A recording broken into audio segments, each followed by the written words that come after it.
Hi, Chaz. Welcome to the NTM Growth Marketing Podcast. I'm excited to be speaking with you today. Hi, Andrew. Thank you so much for having me on. It's a pleasure to be here. Let's kick things off to hear a little bit more about your current organization and what is your role at the company.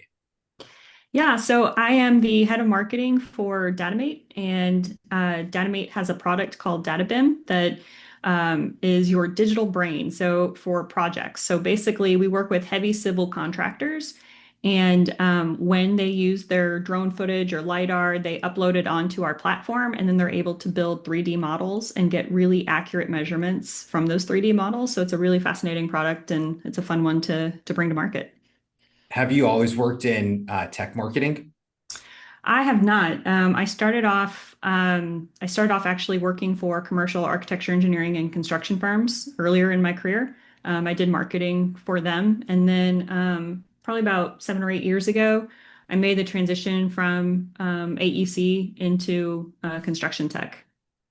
But it sounds like construction oriented marketing was more of your foundation, and then you layered in technology over top of that. Yeah, that's definitely kind of how it went. I kind of found myself wanting to, from even when I was a marketer working for, engineering firms and contractors, I'd always try to find new marketing products and things that I could bring in and use. And so I was kind of quick to adopt different kinds of technology, and then I kind of just flowed into, that my interest in that kind of flowed into me finding a job in the construction tech space.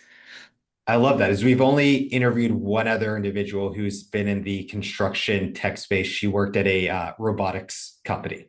Ah, So I'm okay. interested to hear your view of the industry. And to start us off, what is a marketing strategy you've been working on recently in the construction tech space that you have found to be fruitful and be working for your organization? Yeah, absolutely. So one thing that is very specific to working in construction tech is that a lot of the budgeting and everything is built around projects specifically, like when projects start, when they wrap up, just the whole life cycle of a project, which is kind of different than how, some other technology firms work. They're on subscription models and things like that. But when you're in construction tech, your project load kind of differs based on like if you're a contractor, you might have 25 projects that you're actively working on, and then maybe you have 30, and then it drops back down to 27. So the amount of construction volume that you're doing can change. And so because of that, I recently started a new strategy where because our work and at Datumate is so tied to heavy civil construction and departments of transportation, I started to research different projects for the various DOTs in the United States, and I use a platform to do that called IMS. And then I upload the exports that I get from that system into HubSpot, and I Mm. use HubSpot to manage to find out like when projects are going to bid, and then I reach out to the project teams of those projects that I found. And that way we're able to target and create very targeted campaigns for specific projects to specific people that are going after those projects, and hopefully meeting them at the right time when we can maybe do a pilot with them for, a specific project that they're working on. And that has proven to be pretty effective to get in front of the right people at the right time. So I do have a question about the big T word that's been going on for the last couple of months. By the time this airs, this could change radically in a different direction. But I think just as a general concept, I'm always interested to hear just how tariffs have been impacting marketers and how has that been impacting you as a marketer this year?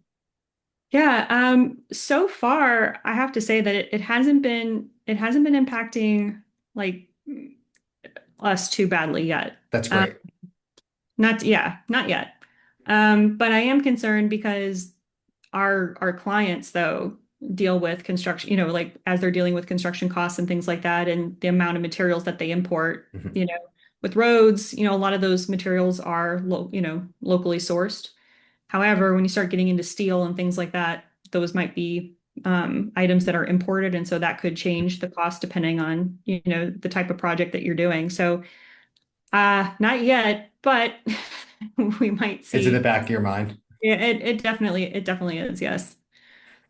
So what would you say as a marketer, if you're going to have a little bit of a humble brag on yourself, what is something innovative you feel that you bring to the marketing space? Um, I would say that not only my name is Chaz Ross-Munro, so my initials are CRM, but I would say that's also You were my born for this. my superpower is, using a CRM. I would say that after working at Uninet and doing implementations of more than 100 CRMs, it's kind of my Wow. superpower is to be able to take data, get it into a CRM in a useful way, and be able to get it out in a useful way. So that's definitely something that is central to everything that I do, and in getting the best results that I can is because I know how to organize a large amount of information and be able to get what I need out of it.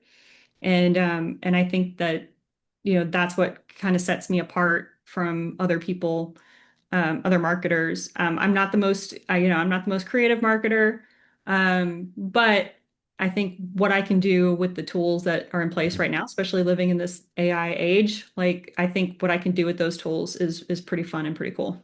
So you're more on the science versus art side of I, marketing. I would agree with that, yes. And I heard you mention HubSpot earlier. Is HubSpot your preferred CRM? It is. Yes, it is. I love it. The only thing I don't love it about it is it can be a little pricey when you add in all the really fun stuff. Right. But it still is right now, it's still my current favorite CRM. How has AI been impacting your role as a marketer? It's drastically changed the way that I work. I would say my job is completely different now than it was 2 years ago. I spent a lot of time, like one thing that I used to do a lot of is writing. Mhm. The one thing I could do is create content, and I like to shoot, short video and edit and do all those fun things. But now I spend a lot more time. One of the tools that I've started to use recently is AirOps, I which haven't you read into that. Is that a AI writing tool? it does a lot of different, it does a It whole does kind more of than different that. workflows. So like one of the things that I do is I use it to help me write blogs, and it will get me to about 80% of the way there. And then I just do some final tweaks and things like that. But it will also add links. You can upload um, your site map. It will do the interlinking and all that kind of stuff with content that's Really? already that's on yep. So you can build some really powerful content with a click of a button. It will do all kinds of fun steps and help you create really great content. The images and things like that, like sometimes like the AI generated images are still can be a little rough. Like Mhm. like if you can't just let AI run by itself. I would say the role of like editor and QA QC has become more important with AI. Mhm. And I find myself doing more of those kinds of things. It's just making sure that when I'm using these AI tools, what it's spitting out is not completely wrong, because it can be. But generally speaking, it does, when it comes to writing, it can do it better and faster than me. I mean, like, and that, that's kind of sad, but it can write faster than me. But as far as some of the more creative stuff, like being able to put videos together, be able to get, images that look right and are, the right content and what you need. You really have to kind of be careful with using some of the AI tools because they're still a little rough sometimes with that kind of Yeah, you stuff. don't want to have That's what a I found. person with seven fingers pop up into your marketing Exactly. And the collateral weird, decks. yeah, like people eating, doing weird things. Yeah, there's still some of that, but I mean, give it another 6 months and then you'll be able to use Right. more of them.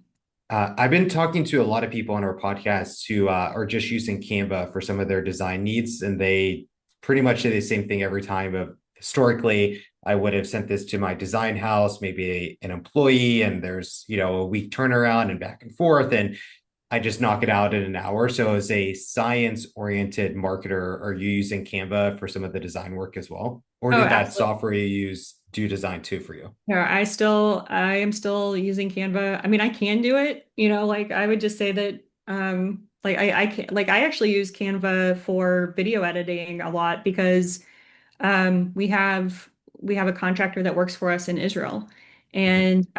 and I can do the captions in English, and then she can come back in and just quickly work in the same file and just change the captions into Hebrew. So Very cool. if you're working with teams in different regions and things like that, I love Canva because it's cloud-based. You can, I mean, most software packages are nowadays, but you can have someone easily jump in, edit your files, copy them, do something different with them, make them, so that you can, run the same content in different regions with some, some stylistic tweaks to make sure that it resonates with that market. So Canva is like now indispensable to me. I mean, kind of came up using Adobe Suite, and now it's like the only time I use Adobe Suite is if I have to work with a design, if I have to work with somebody who, when I need that extra level of refinement, when I reach out to an expert, then I just need those kinds of file types to be able to open and look at documents that they've sent me and things like that.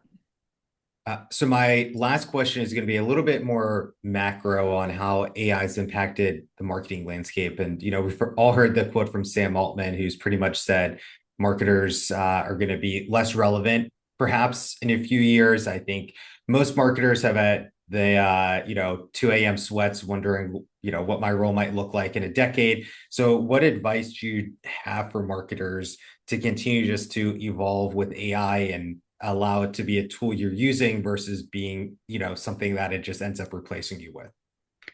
I think the same story could have been said with like a lot of different Mhm. tools that have come along I mean, um, AI is another tool at the end of the day. And I think that when things are like when you're really seeing something that's truly creative and truly amazing, it probably came because of the marriage between an AI tool and a real person. Mhm. So I see myself more as like an architect of good systems and good content and good, applications of all of these things. Like it's my job as a marketer to be an expert in like what's good. And it's my job to use whatever tools I can to create, whatever I can and as quickly as I can. I think that's the other thing too, is it's, what I can do, the speed of which like I can move now with the help of AI is pretty incredible. So yeah, I think I don't think it's going to replace me. Maybe it will. I mean, I'm okay with that too. I'll find something else to do.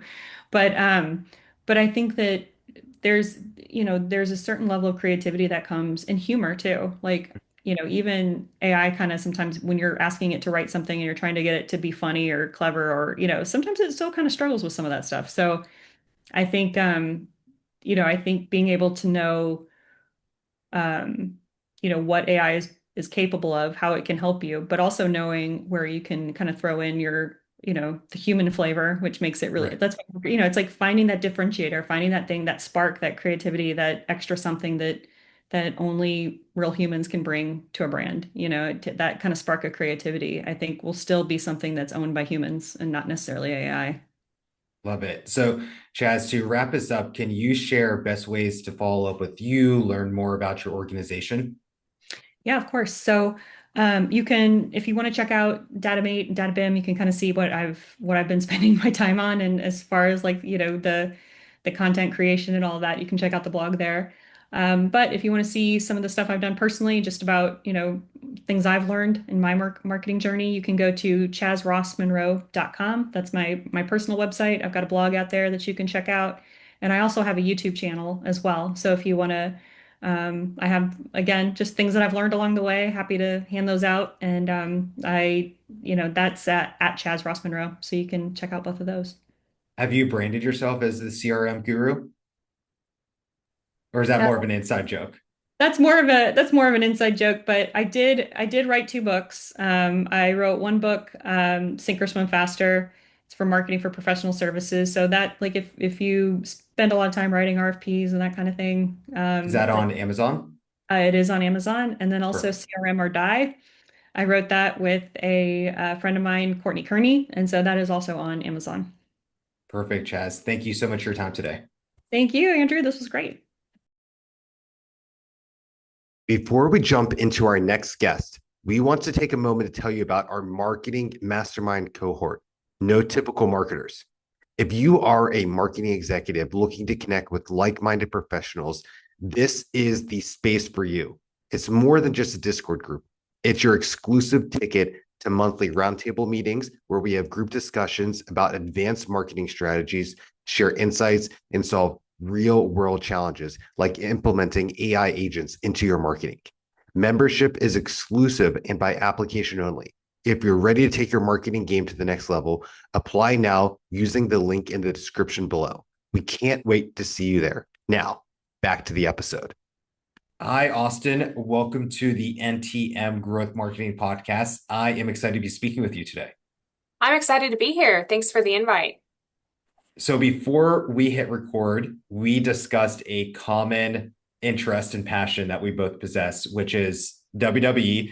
And one of the reasons, besides my obsession with the product since I was in elementary school, I have it here because I think professional wrestling is one of the best storytelling vehicles ever created. The ability to have three original shows each week with new storylines and whatnot. And so the point of I'm getting at is, can you share about the storytelling of professional wrestling and how that is a good vehicle for a marketer to analyze in our own Yeah, marketing efforts?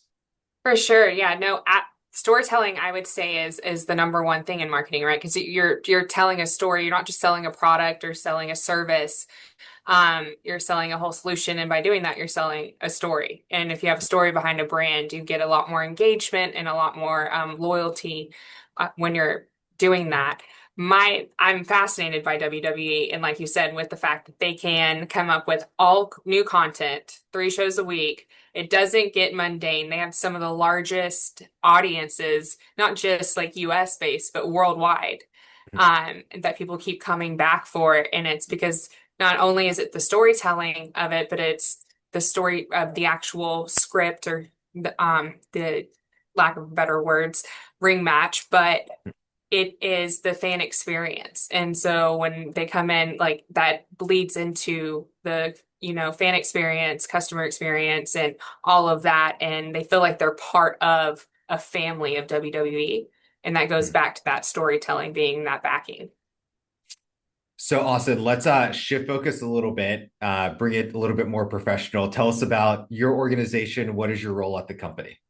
Yeah, so I am the director of marketing here at Link Systems. We are a duress and mass notification company.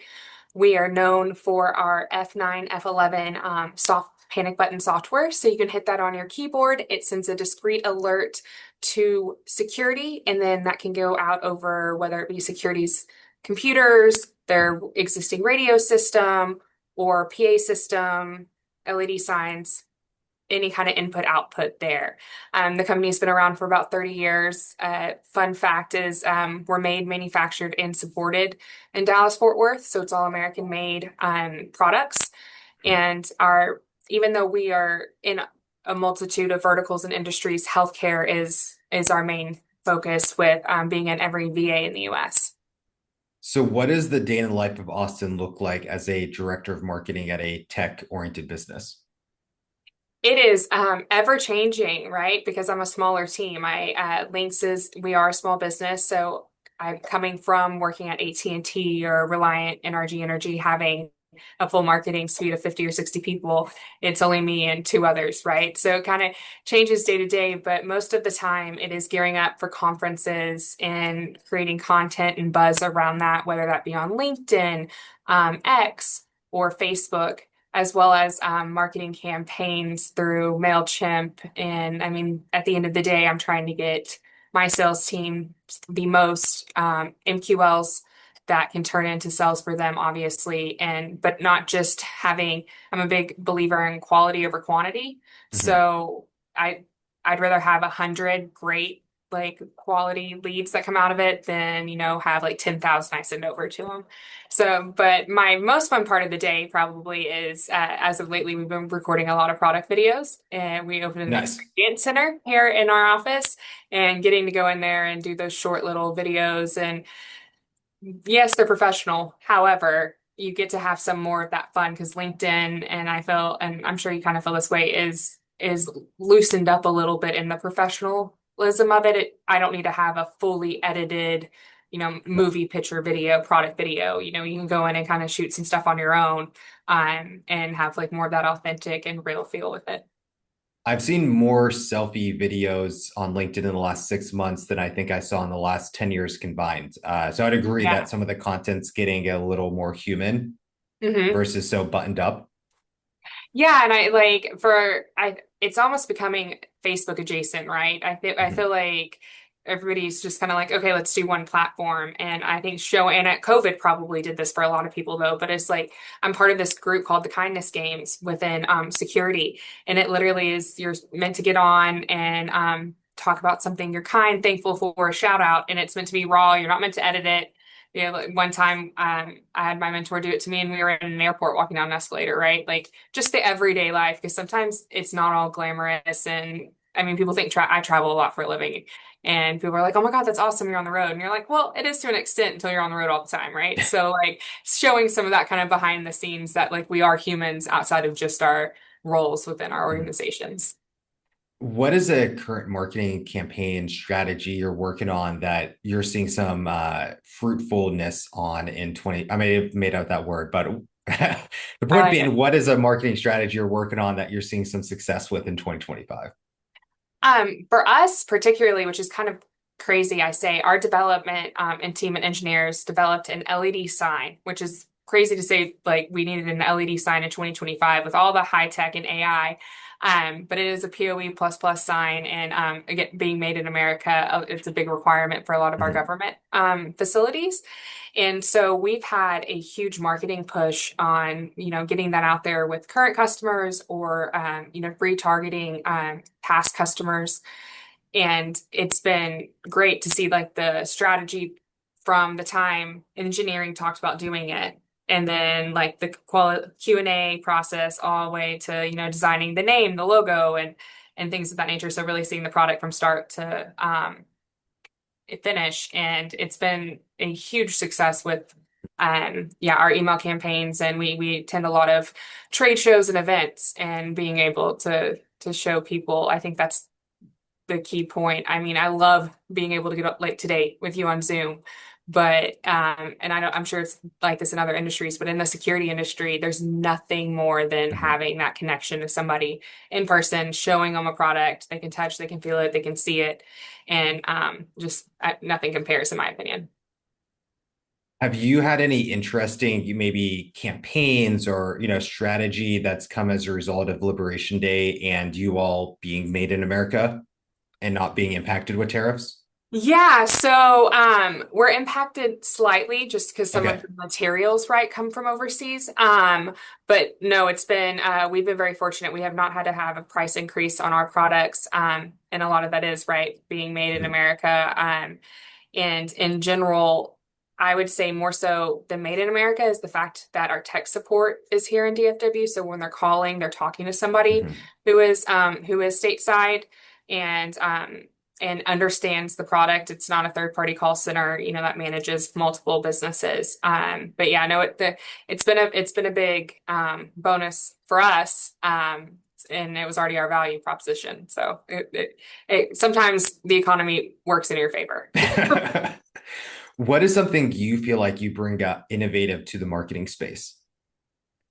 Yeah, I would say the biggest part, and I think where Lynx has really excelled with having me as the director of marketing versus other my previous predecessors, is the fact that I was in sales before I went into marketing. So is having that alignment, because it's great to have all these beautiful graphics and videos, but if it's not addressing the clients or customers' needs, sales team isn't going to use it. And then you've wasted your time and their time, and we're one team, one dream, one, you know, trying to grow a business. So I would say having that, like being engaged more so with the customers. So I attend a lot of events and talk to them and talk, like, hey, what's some of your day-to-day problems? It may not even be something Links can fix, right? But like just kind of hearing what those issues are and connecting with them, I would say is really the big difference. I'm assuming just cross-departmentally, you're able to work more effectively with sales because you know what's going on inside their heads of what they truly want for marketing. And you made that point earlier. You want 100 quality MQLs that you're passing over versus 1,000 iffy folks.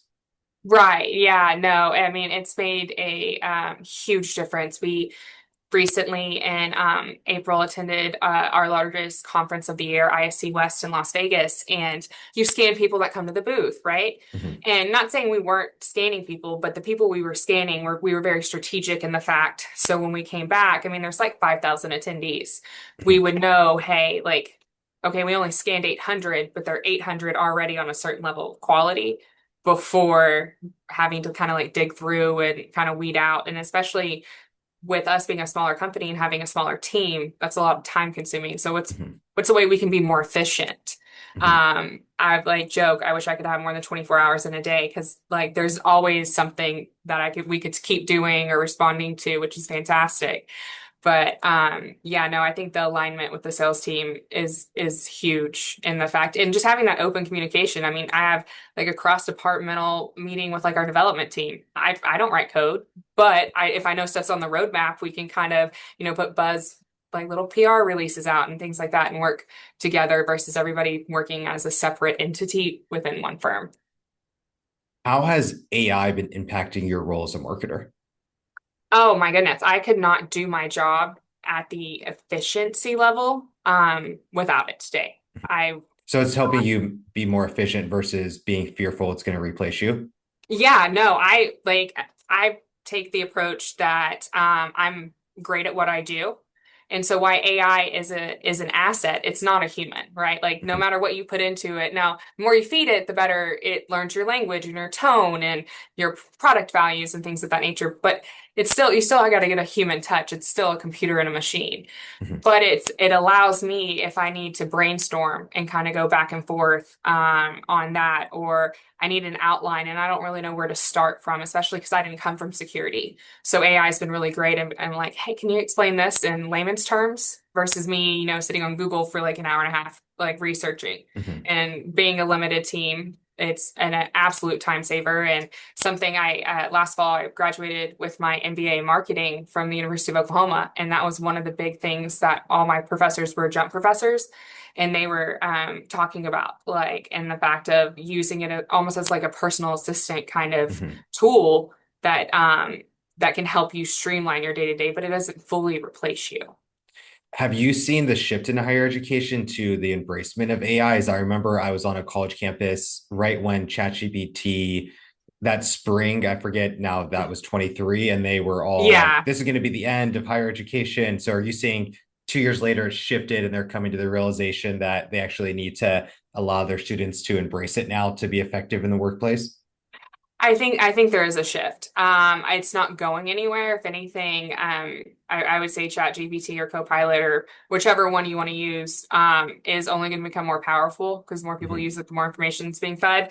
But it's kind of, it reminds me of, I feel like when calculators came out, like I know it was before my time, but like everybody's like, oh, you're not gonna have a calculator with you everywhere. And it was like, you still need to do like manual math and stuff. And then nowadays, like I don't remember last time I did hand math, like Right. kindergarten. I don't know. Do they I know feel it would be like, in our pocket at all times? yeah, right. They're like, you're not gonna have a calculator everywhere. Well, I feel like ChatGPT or like the AI side of that is that kind of revolution for this era because it's there, utilize it and learn how, like I would say the biggest thing is teaching people how to utilize it in a proper Mhm. way. That's not because you can tell when if you just like write me an email to send to a customer and that's all you say, right? And it's gonna be very Right. generic and it's gonna look like the same one you just received from 5 other people earlier that morning.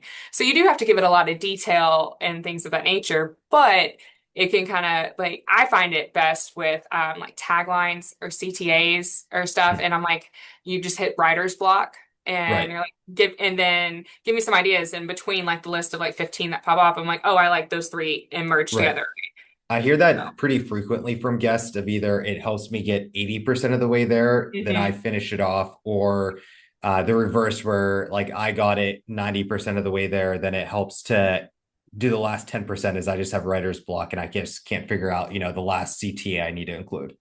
Right. And all of those things I can do without ChatGPT or AI, but I can get a lot more done in Mhm. my day than not having it. And especially with strategy documents or standard operating procedures or stuff that you're just like, I need an outline or I need this or yeah, summarize this. I do that all Mhm. the time, especially I'm a board member for the International Association of Healthcare and Safety. And we have our bylaws, right? And I had to open up an EIN bank account. And spoiler alert, I've never done that because I'm in marketing. And so I'd put it into ChatGPT. I'm like, hey, can you summarize this document so I know what I need to do? Mhm. because it's all in like high level government legal Right. language that I didn't get a degree in. Right. So stuff like that is just, it's very, it's a great resource because that would have taken me probably, a day or so to weed through, and they did it in 5 minutes. Well, here's your high level. This is what you need to do. So if I had to summarize, the last time is not now. I was trying to tie that back into John Yeah. Cena and professional wrestling. The AI is just going to continue getting better and better. And so, if you haven't dove into it just yet, your recommendation is for sure do it as a marketer. It's going to make you more efficient. Absolutely. And I mean, whether, there's technology that comes out all the time, whether we agree with it or not, but it's here. Like I kind of said, the calculator, internet, like Google, Mhm. right? Like my niece the other day had this epiphany that I was older than Google. So I've never felt like, I think that was my first time being told I was really old. Um, but having that, and you got to embrace it and go after it. I mean, you don't have to use it in your day to day, but I do think people need to understand it and understand the potential it can be versus being afraid of it. So, Austin, to wrap us up, can you share ways we can follow up with you, learn more about your organization? Yeah, absolutely. Please connect with me on LinkedIn under Austan Preuett, and linksystems.com. We just went through and revamped our website, so it got a little bit of a facelift, but I am active on LinkedIn. Please connect. If I'm very passionate about women in security or women in business, and would love to chat with anybody that would like more information. Perfect. Thank you for your time, Austin. All right, thanks, Andrew.